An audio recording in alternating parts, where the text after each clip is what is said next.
Here we are, chaps. We are back with Simon Kohler and Chris Hobbs from TT120. We have plenty to talk about, but we particularly are here to talk about Simon's new book.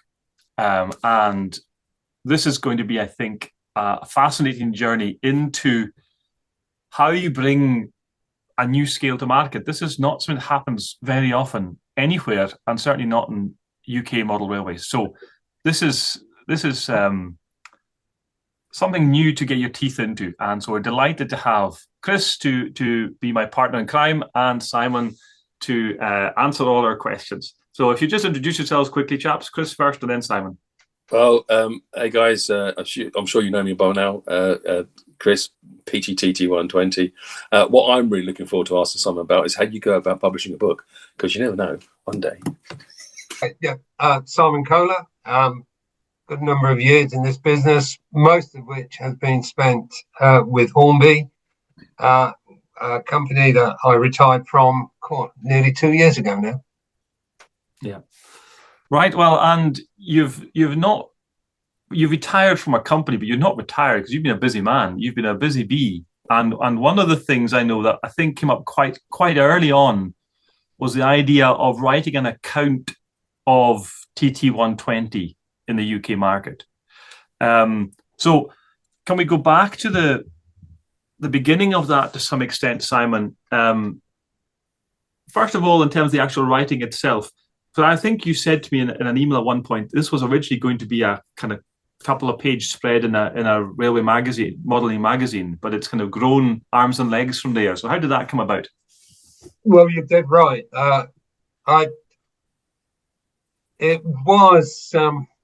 It was soon after I left Hornby, and I had my office in the shed at the bottom of the garden. And I was thinking of writing, a few articles. And one of them was to do with TT120. And I started to write down, the original idea and how I became aware of TT, not TT120, but TT. And it was a little bit like Topsy, it just kept growing. And, I really wanted to tell how it all started and the way it progressed through to actually being manufactured. And there's so many bits and pieces and stories and hurdles that had to get over, etc. But it, as I say, it grew into a book.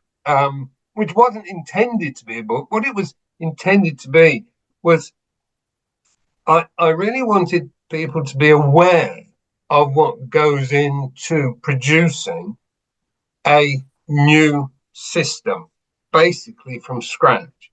And I wanted to get it down before memories start to get corrupted, if you know what I mean, and things get fuzzy. And so I wanted it to be as accurate as it could be. So while it was fresh in my memory, and I will say that some of the copy was checked over by some of my ex-colleagues rather, at Hornby, just to make sure, I hadn't embellished anything. So as I say, it really grew from there. And I think it was somebody said, well, it could quite possibly be a book if you're interested. And really, that's how it materialized. And I had to, when I write, you put down your thoughts almost immediately. And then you have to go through it and make sense of it, and then go through it again and change, try and put some full stops in it and so on and so forth. And then I handed it over to a good friend of mine. Actually, it was Paul Appleton, who runs the exhibition held at Gaydon, as well as he produces Trackside magazine, and as it so happens, the TT magazine for Hornby's TT Club. So he went through it. There was no pressure, just wanted him to cast his eyes over it. And eventually he said, there you go. That's it. So it was then, I haven't got a clue who was to publish it. And it was just, again, a casual note to the guys over at Key Publishing. And Mike Wilde said, we can do it. We can produce a book. And I'm assuming he's read it and he'll agree with it. Obviously, great chunks of it. He was there when it was all being launched. So it was still obviously fresh in his mind. And more importantly, fresh in the people's minds at Hornby. Sure. Excellent. I really do think, Simon, that people are going to relish having a good old read of this book when we can get our hands on them. Quickly, just to say, obviously, people can buy them at the Key Model World Live. You're going to be. Are you going to be doing some signing? Yes, I'll be there on the Saturday and the Sunday. I'm also giving a bit of a presentation at a VIP thing, which is on the Saturday at the Model World Live as well. Excellent. Can you get me in there? Yeah, I know people. It was you missed the word there. You said VIP, so important was part of that. So you're definitely not included there, Chris. You've had it. Careful. Depends where you live, Greg.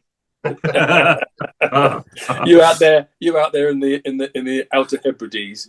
Just think about where your information comes from. Which side your bread's buttered on. I don't have any information, of course, Chris. Nothing leaks to me, nothing at all. Anyway, so the book's ready to rumble. Some of the questions that we're going to likely kind of ask you are things that were in the book, inevitably. Yeah. So feel free to say any of these points. You need to buy the book. But in the meantime, we'll try and just tease a few pieces along the way. One of the things I think it did strike me was, and it comes back to what was actually said, I think, off camera in terms of the comparators between the scales, 00, TT, and N. And the old TT was a much more like a reduced 00. It was much closer to 00 at 1 to 100. The 1 to 120 is much closer to N in some ways. Was that decision quite an easy one to make, to go to 120 rather than 100? Yeah. The first incantation, I was looking at 1 to 100.3, I think it was. Yeah. But luckily, that was torpedoed, and it really was. It was on a journey where I was fed up with the music and all the rest of it was on the radio, and I just thought, well, just started thinking, if I was to invent, if I was Frank Hornby and model railways hadn't been invented, what would I do now? How would it be created? What scale would you go for, and all the rest of it? And the beauty is that really, 120 is a pure scale. What we have, and its circumstances, and I appreciate that, size of motors and all the rest of it. What you have with 00 is something that's, it's not 100% scale. I think we all know that. Neither is UK N-gauge either. Yeah. And this was, I thought, here's an opportunity where we can produce a proper scale model railway system that people can have in their own homes, bearing in mind that homes are much smaller now than they used to be. Just as an aside, Simon, do you think that obviously the technical excuse for 00, it wasn't there by the I guess the mid-70s, and when Lima did that British Outline HO, if that had taken off, do you think we'd even be having this conversation about 120? Do you think HO would just be dominant? No, I think it's an interesting question. And funnily enough, I was thinking I was thinking about this in bed last night. And I don't. I think we probably still would have this conversation because of the size, really, and what space people have in their homes these days, and you know what I've always liked about modern railways, whether it's double O, N gauge, or any scale, is how wonderful it is to be able to create a model railway, a model railway with all the scenery, etc. How you can create it. It is such a fantastic creative hobby. But even if you don't want to do the scenics, I've watched children sit and watch their oval of track with a train going round and around for hours on end. Eventually they put something underneath the track so it's got a hill to climb, or put a cow on the rail or whatever and see what happens. But I mean, it to me, it's and I'm going slightly off the point here, but model railways is such a fantastic hobby, and I've always said it should be part of the national curriculum because it can teach you so many things. It can logistics, physics, graphic design, social history. I mean, it is amazing of different aspects of life that you will find useful as you grow up. But to go back to the subject, if HO had taken off by Lima, would we be? No, I think we would probably still be having this sort of conversation, mainly because of the size, but because the beauty, coming back to what I said at the very, very start, being able to have a scale model railway, British outlook, where everything, I can take a Hornby TT120 and run it on a European TT120 track and it not look odd, is to me great. From a sales and marketing point of view, I know full well that's the Flying Scotsman, indeed the Mallard, is a well-known locus in Europe. Yeah. And it's great for the market. We can sell abroad and not have something that's odd. Yeah. No, I think that makes a lot of sense, Simon. I think that really these sort of strategic decisions that were made to when there was the kind of green light to go ahead with TT120, these decisions I think are increasingly not only evidently correct, but are being justified in the market more and more as that interoperability becomes a real plus point for this scale. And we're seeing that even just now with bits of track you can't yet get from Hornby or Pico, but you can get it from one of the European manufacturers. That you got. I think Chris Sigel's point. I think Gauge Master are also bringing in what we suspect is rebranded Rocco stuff. There's a Tillig stuff out there. There's options to go from the European market there that can come in across, and I think that helps. And even people then, when one of the mainland European manufacturers produces a new item of rolling stock, one of the first questions that get asked on the forums is, was that ever run in the UK? Was it ever one that came across on the channel? Is there a justification for having it? And then that discussion goes on, or how broad is it in terms of the gauging? Would it look odd? And so there's that looking across the water, and that happens both ways. And I'm sure folks modelling this scale in Europe are also looking. And particularly, I think one thing it highlighted for me that I maybe wasn't so aware of is, though we complain because, hey ho, well, I'm Scottish and just lives in Yorkshire, so we are going to complain about costs. nonetheless, the relative pricing of UK product is actually very good compared to a lot of European stuff. So we've got to that point, and you know where you're going. You've got your scale picked. How do you persuade a company that is so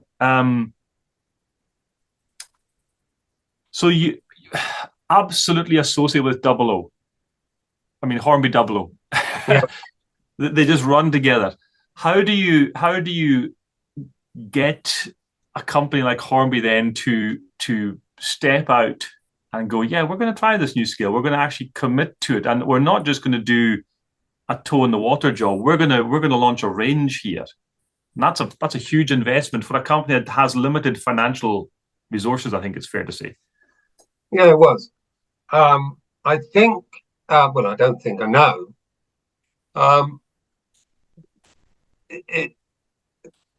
Circumstances presented themselves where when I was outside of Hornby, that what the company needed was a fresh challenge and something that would add, if you like, another string to its bow. And having the opportunity and having somebody like Lyndon Davis, who he and I had spoken about TT even before he went to Hornby, and he could see what the benefits about what TT had to offer. He could see that, and so part of the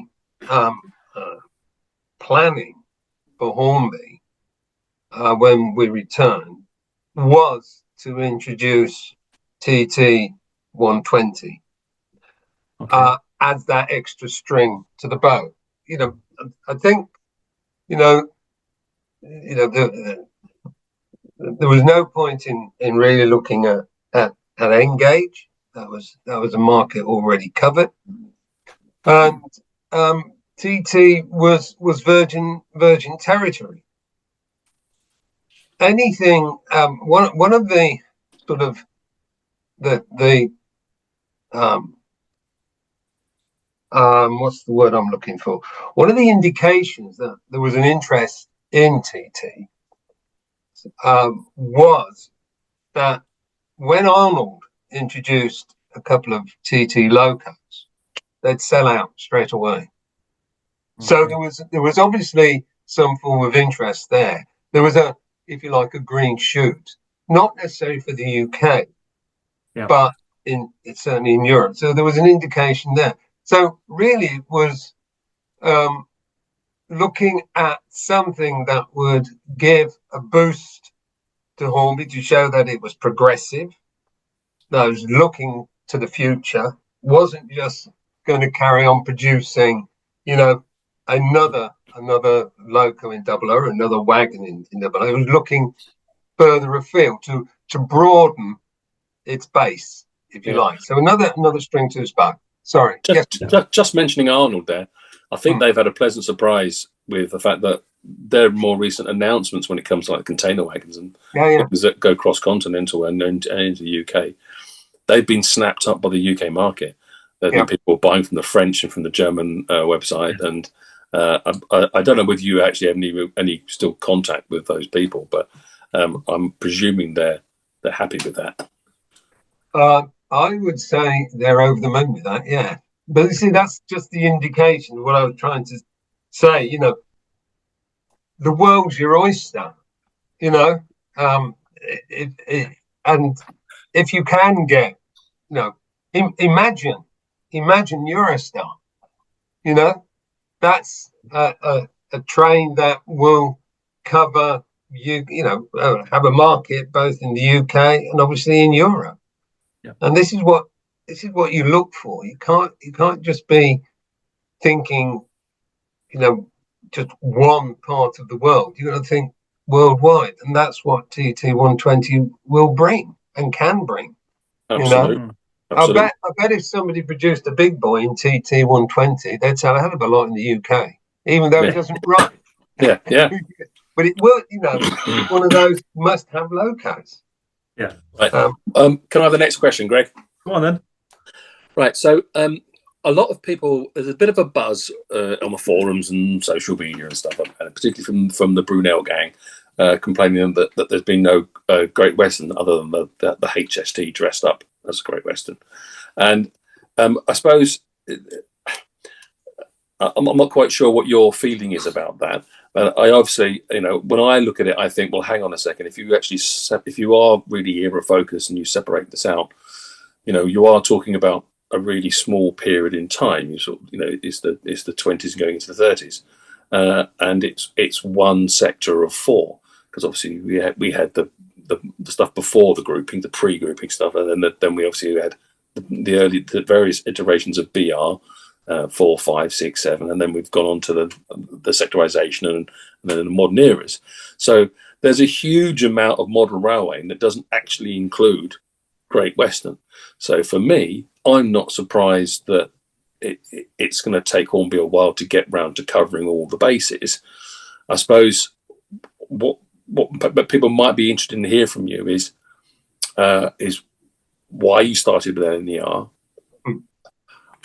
If it was me, I would have started in LNER because I'm an LNER fan, right? But you know, how did you guys at Hornby come to that kind of like, you know, the plan of? Right. Presumably, I know things have changed since you've left. So we've gone LNER, LMS, and we've gone Southern. Yeah. And maybe you were thinking of something else at the time. But how did you get to that start-off point, that start-off selection of logos? Right. You have to think of economy of tooling, and one of the things with choosing the A4, the A3, and the A1 is they use a common chassis. So I had, you know, that was always the prime idea. That was one of the reasons why the HST was there, because you can get an awful lot out of a small amount of tooling. So yeah, the LNER was there. Because of the chassis, common chassis, I could do different bodies, fit on that common chassis. So there's if you like a saving there for tooling. Mixed with that, of course, Pullmans are always an attractive car, or some people call coach, but a car, and they ran obviously on the East Coast. Mark 1 coaches ran all over. But I could hook them up with A4s and A3, BR A3s, A4s. So I had the makings of a couple of sets there straight off. And then it was, you know, choosing the relevant wagons, etc. And it chose the wagons, private owner wagons, etc. And of course, because you've got LNER locos, you've got to go for the wagons as well. Now, this is where, you know, this is how you start, but you think, and I think, and I've produced something like 9 years of evolution, and you've got to think that you're pulling together different locos, different wagons in different periods. So eventually, it will all come together. You got to remember that with Double Up, it's been running 80 years. So, you know, it's all come together. If you look at when Double O started, what were the locos? Oh, they were actually LNER. And then, as I said, part of it was to then look at LMS. The Duchess is a great seller. Again, I can use a common chassis. I can put a Bugatti body on it if I could have put a Bugatti body on it if needs be, but I knew, you know, the Coronation would be a good positive seller, which then gave me, you know, period 3 coaches, which would run into BR. But I also, you know, looked at, well, we need modern image. So then came the 60s and 6060s rather, and the HST. The HSTs, numerous liveries I can work on, and similarly with 66s. But the 37s needs to be there. The 47s need to be there. Obviously, the 08 was part of it. So what was on the list as it was growing was, you know, those locos that I knew would be perennial, always in the range. You know, they've got lots of life in them. You know, they're the sort of locos that keep on giving. A J36 is nice, but you know, it's not on everybody's list. It's something that it's fine for a couple of years, and then you know you rest it. So it was choosing, if you like, the cherries, and I wanted the cherries to be part of our projection. Hence those phases you saw in the original. So you know, you're putting a stake in the ground. You know, like the 31, etc. So it was very much building the picture that, as it all came together, it created a whole. Great Western was in there, you know, in that list. I think I was over anticipated the speed in which these things could be produced. I should have known better. But you know, to me, I wanted to show to people who were investing in TT that this was not a flash in the pan. We're in it for the long haul. This is the reason why we produced the track system. You know, there's a lot of investment in the track, but once you've got the track, you're telling people, yeah, you know, we're in it. This is not just a 1 year, you know, bit of fun. This is for the long haul. This is the range.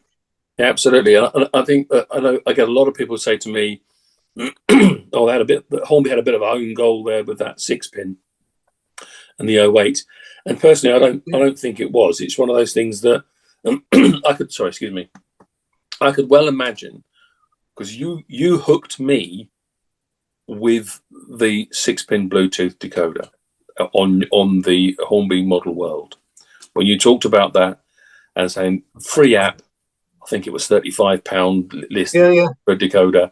That's right. It got my attention, and that really. And then the bonus was having a smaller, so you know, not as small as N gauge, and having the true scale gauge. That was the bonus. But for me, the hook was that 6-pin, and the free app, which I think is a fantastic product so far. The HM7000, absolute stellar. But then, as the years have progressed, because it's been 3 years now. Not 3 years since you announced that, but 2.5 years since you announced that 6-pin on its way, and it's been pushed back and it's been pushed back. And we've had conversations. We've had conversations with yourself. We've had conversations with Martin Weaver and Craig and Carl. And you know, I understand that there are things that are outside of your control, and it's unfortunate that it's taken this long for that 6-pin. And I know it's imminent now, but I don't mind that. I'm not in a rush. I'm not panicking about it. I would rather have it, and it's frustrating, and I get other people's frustrations. But I could well imagine. But then I'm not the one signing the bottom line. I'm not the one trying to make this business work. You were. So I could well imagine that you were extraordinarily frustrated by the kind of the delays in that 6-pin. And is there anything you can talk to us about that? Well, no, unfortunately, it's technology. There was the issue, and I know people get tired of this, but you know, we had this COVID thing, which put a spanner into everything. Really delayed everything.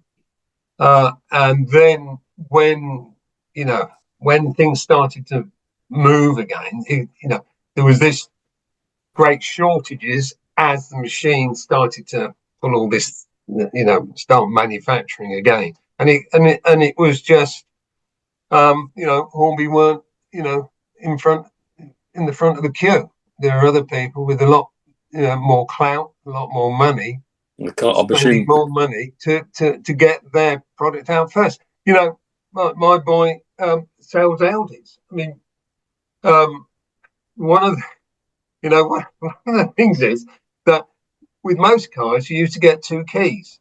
Well, because each key has a chip in it, with an Audi, you only got one. And that was not uncommon. So there was this great shortage, and I think obviously you talk to Martin now, talk to Cole, and so on. And I'm sure they will get this 6-pin into the market as quickly as possible. They're not dragging their feet. They're in the hands of people who produce these chips for major companies who order millions. Yeah. With due respect to Hornby, they don't, because that's not the world.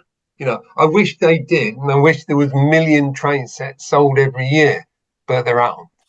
So they're not at the front of the queue. They have to wait and be patient, which I'm asking people to be patient, because it will come. The HM7000 system is amazing, and what you're seeing is it's only just scratching the surface. It will be capable of doing some amazing things, which even after being out of the company for 2 years, I can't talk about. But believe me, it's terrific. And having that app as free, great. That's what it's all about. I don't have to invest a huge amount of money in a base station or whatever. The sound, I remember the meeting we had about, how much we should charge for the sound. And it got so complicated. At the end of the day, I said, well, why charge? Why charge? Doesn't matter. You got the sounds. People charge. We won't charge. You get it free. And more importantly, you can put it on one decoder. And if you don't like that sound, you can take it off that and put another sound on that decoder.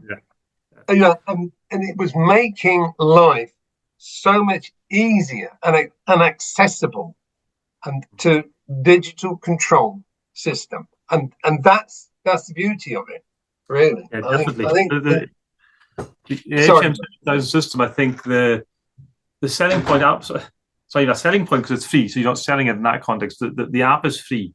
But to me, one of the biggest selling points of the whole system is the usability of what you have. Yes, there's not yet all the singing, dancing features you might have on the £400 DCC system from someone's been out for donkeys. That's their top of the line, advanced prodigy, whatever it might be. But this one will get there. In the meantime, it'll do 95% of what you could possibly want it to do. It'll do it very intuitively because you can see what's happening. You can see in front of you. You don't remember F4 does this particular sound, and if you do some sort of weird combination, it might do something else. It's right in front of you. So I think the combination of the new scale and the new control has been a winner for Hornby. I think that has been, I suspect these things, they're developed to an extent in tandem, but to want that they're coming together at a similar timing is fortuitous, but it makes it a very compelling system, I think, at TT120. Yeah, I cover that off in the book. Okay. Which some folks will hopefully find interesting.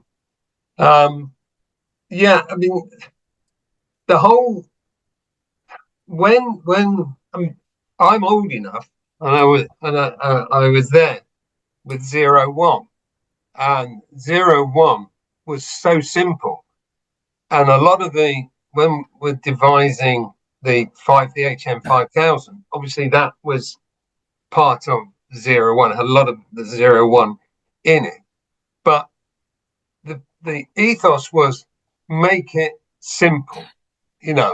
Don't try and make it a black art. Unfortunately, when Hornby dropped out with 01, the 5000, etc., and systems started to come on, it started to become a little bit of a black art and a little bit of a closed shop. And like a lot of these things, you know, a lot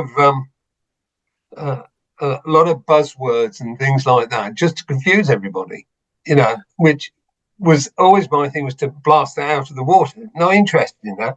Hence, you know, what Select was all about, what the Elite was all about. Keep it simple, Stuart. I needed to operate it. I need it simple. You know, the reason I'm called Simon. And that's, you know, it has to be kept simple, really. And that was the beauty with Railmaster, because Railmaster was simple to use. It wasn't wrapped up with F5s and F6 or whatever. You know, I press that button and guess what? I get a klaxon. You know, do that and I get a brake noise. And that's what it needs to be. And that's the beauty with the 7000. As you say, it's all on the screen. It's in simple language. Anybody can use it. You don't have to have a degree in electronics. Okay, come back to the book a wee bit itself then. In terms of distribution, it's Key Publishing who are publishing it. Is it orderable purely through their site? Are there other outlets available? How's that going to be? I believe, and it's probably a question I should have asked, it's certainly through Key Publishing. I know shops, etc., can order it, and because I know Wonderworks will be ordering it as well, because I'll be doing a book signing there in May with them. So it should be out there. I think it's officially released on the 25th of April. Which is it hardback or softback? Sorry, is it hardback or softback? Hardback. Oh yeah, I don't do softback. There you go. It's worth doing properly. And then just for again, and I think I know the answer to this question given what you just said there, but for completeness, is there an ebook version of it likely to be available at any point? It's really down to Key. Okay. I would say. Somebody asked me if I would do an audiobook of it. Another string to the bow. Yeah. If I can put my £2 in, Simon, I think that would be a superb idea if you read your own book and put it out as an Audible book.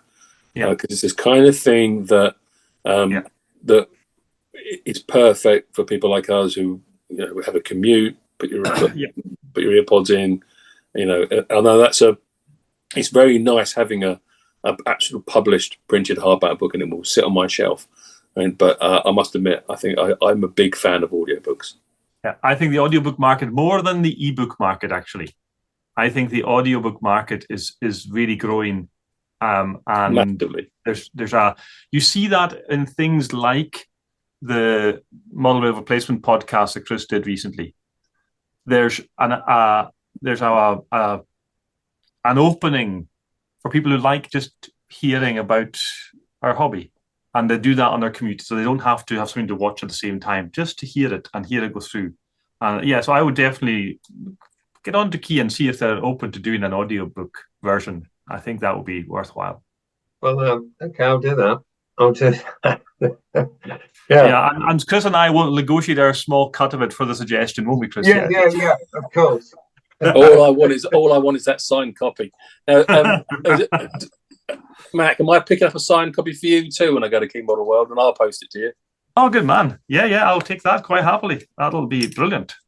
Yes, it's all right, Simon. To get to these places. I'm more than happy to do that. Yeah, of course. Now, the book again, because come back to the actual physical book, is it a book with for simpletons like myself? Is it with pictures? Is it pure text? There are a few pictures in there. Yes. How many of you? Only if you're not how many of you? Yeah, but no, there are. It is illustrated to a degree. But I mean, the book itself will also highlight or try and describe some of the issues that we came up with, how they were tackled, does away with some of the spurious rumours that were flying about at the time, which we couldn't necessarily answer. Which being free from Hornby, I'm able to do now, and things like that. So I mean, it's not up to me. from my perspective, I just wanted to put down how it started, how it was all worked through, and to illustrate to people that you don't just wake up one morning and think, I tell you what, why don't we do a new track system, etc. You may knock that around over lunch, but it takes 2-3 years to actually happen, and you have a few false starts as well. But that's your fault, because that's exactly how it was presented on that on that model world. Model world. It was like you called him into your little office, sat him around that tiny table, went, right, we're going to make a new system, and Carl's going, okay, boss. And it appeared. There may have been some creative license with how that was presented. Are you suggesting in the TV program? There were. It was a slight abbreviation as to how it actually happened. That TV series, which I think you can still, you definitely can still get access to it via one of the streaming channels for free. Actually, I can't remember which one it is, but yesterday. Yesterday, right? So it did look like you had a whale of a time. It looked like you had a ball doing that. Yeah, it did. It was great. It was absolutely amazing. I mean, it was amazing from the fact that you could not buy that sort of promotion or advertising. It's impossible. But what was great about it was, I mean, the first series, it was done really during that sort of twilight period between lockdowns. And, you know, we had few people in the office, and we had this poor guy who was, not only was he producing, he was a cameraman, he was a sound man, and to some extent he was the editor. And he was having to hoik this camera around. He had a mask on, keep the distance, and so I mean, he strangely enough, he wasn't available for the second series, but it was great, and we had fun because, you know, what we do and what we did is produce fun products. Nobody buys, believe it or not, a Hornby product to be miserable. Are you sure about that? Yeah, well, have you met some of our customers? Well, I'm sure they don't come into TMC and give my regards to Chris Yates when you see him. But when, you know, nobody goes in and says, "Oh, give me a Hornby evening star, will you? I suppose you want me to pay for it." No, they buy it. They walk out of the shop with a smile on their face, because, you know, these people have probably saved up for it, and, you know, it's great. Similar with a train set and a young child and so on. Nobody's going to buy it to be miserable, and that's the thing. It's the same with the Airfix kits, same with Scale Extra, same with Corgi. You know, as I think I said. Well, I know I did, because it kept being repeated. You know, we sell happiness. Hornby sells happiness, and that's what it was. So I'm going to take a jump off there, because you've given us a wee opening there in terms of train sets and things like that. It'd be, I think, remiss of us, because we've got you here, not to ask you a little bit about April reveals from Hornby and newer stuff that's come out from them in the last wee while. The starter train set, for example, is that one that was long-term planning, or what did you think of it when you saw it coming out? Were you, I mean, because I've obviously been there on the TV program as a 00 model. Or at least the CAD had been done, I think, and the bases had been done for 00. Give us a brief picture of the Simon Kohler starter set that would have been. Go on. You can read that in the book. But I knew that answer was going to come at some point in this interview. I knew that answer was going to come. So, buy the book, available at Key Model World. Please do, by the way, if you're watching, please do go and get that book. It'll definitely be worth reading. So, but then the other, probably there was also the the other big release or announcement would have been the Terriers, and that would have been something I think that Yeah. was lurking around more in your own time. And Yes, it was. Yeah, that's I funnily enough, I was tempted to because there were when we couldn't produce when the '08 proved to be too expensive to put in a set, and the demand was for an 060 steam loco. Two locos were chosen. It was obviously the J50 and the Terriers. I like the Terriers, and the Terriers we could do with the coaches as well, the 6 and 4 wheel coaches. And I was tempted to put that in the book. But because it hadn't been announced, I didn't think it was the right thing to do. Sure. As it happened, it has been announced, and I could have done. But there you go. People are aware. But yeah, those two locos and the coaches were part of my while I was there. Now you also just dropped in there very casually. That we would go with the 4-wheel or the 6-wheel coaches. And we haven't got any 6-wheel coaches yet announced for. Is that a hint or something you imagine might come out at some point? Or?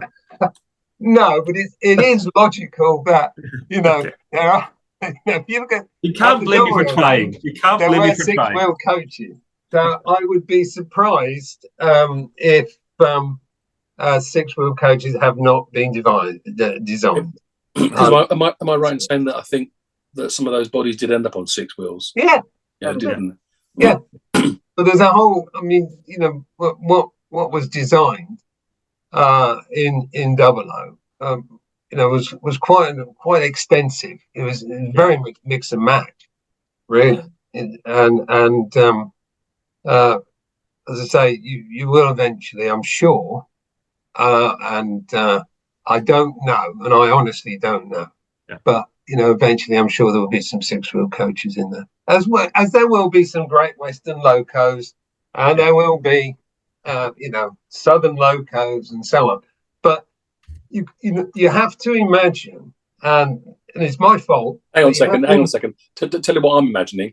All those people going up to Martin Weaver at the Hornby stand saying, "Simon said." Yeah. Awesome. Yeah. No, don't. That's awful. But no, it takes time to design, and then not only designing it's engineering it through. Sure.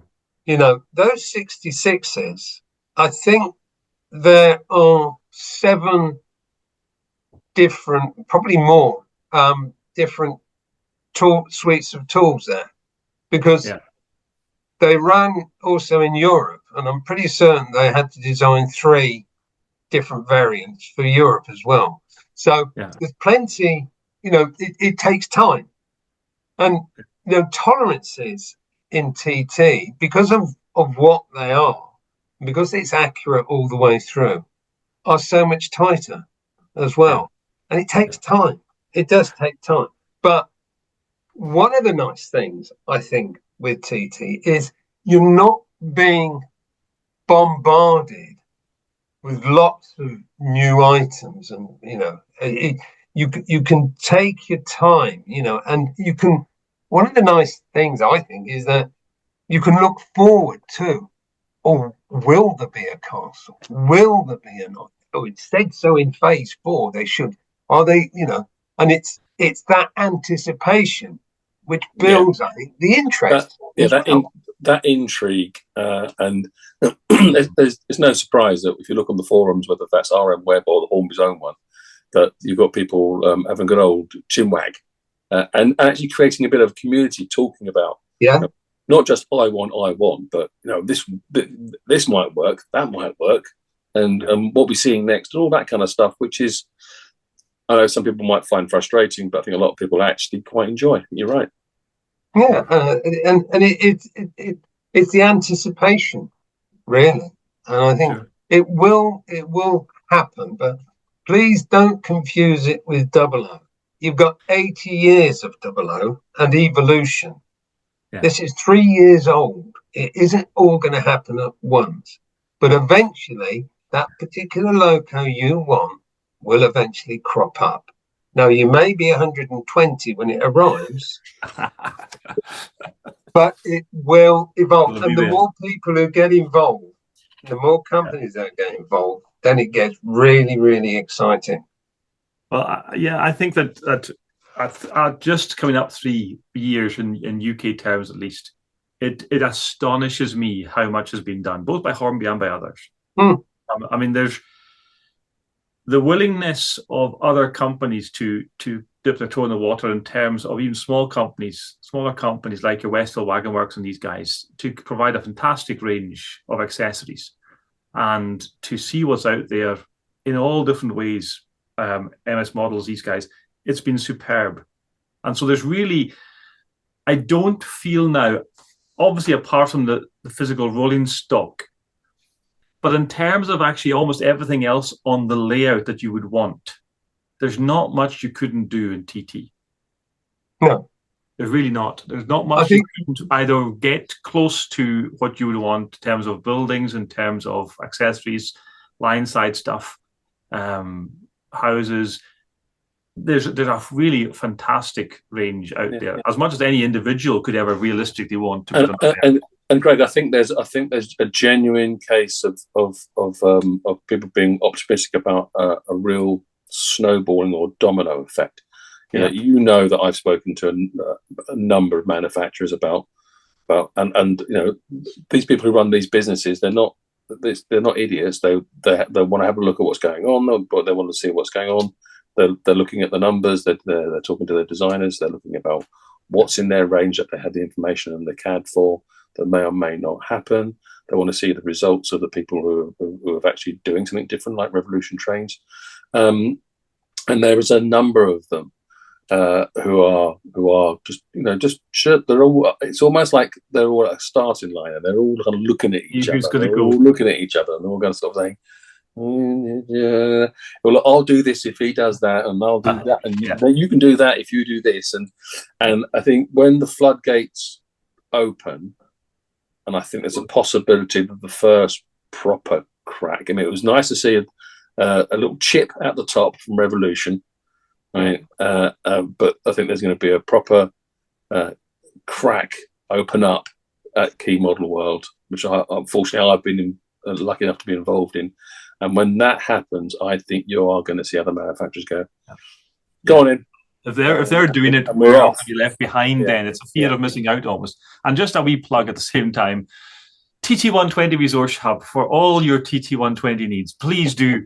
I'll stick a link in the description. Go and see what you see. That you will be astonished at just how much there is. In fact, and I've got to update it because the April reveal stuff I haven't added in yet. So there'll be more than is even there now. And I suspect after Key Model World Live, there might be more to add again.